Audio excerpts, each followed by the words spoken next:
से बोला शंकर भगवान की। चल छऊ छऊ छऊ तुलसिया एक तो मरते को बोल बा जय श्री बोल बा जय श्री। मिक्स बाय उपेंद्र उजाला।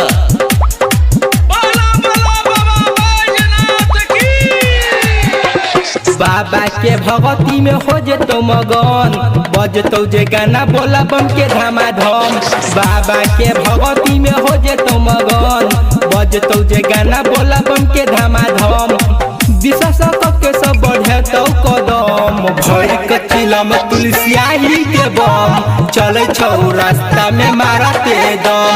भर के चिलम तुलसियाही के बम चले छौ रास्ता में मारते दम। बोला बोला देवघर वाले बाबा की। भर के चिलम तुलसियाही के बम चले छौ रास्ता में मारते दम।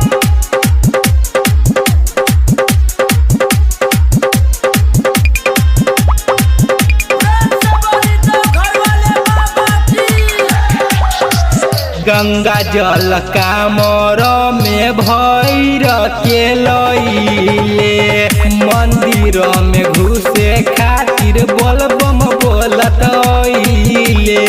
छैन केकरो से कम भर के चिलम तुलसियाही के बम चले छौ रास्ता में मारते दम। भर के चिलम तुलसियाही के बम चले छौ रास्ता में मारते दम।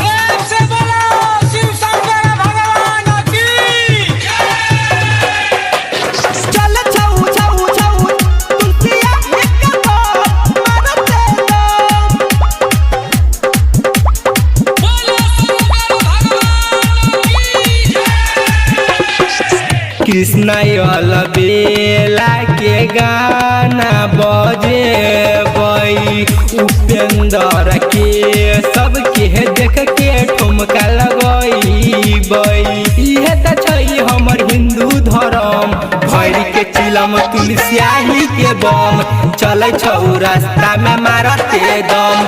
भर के चिलम हई धमसा के बम चले छौ रास्ता में मारते दम। भव्य रिकॉर्डिंग स्टूडियो बासुकी बिहारी मधुबनी।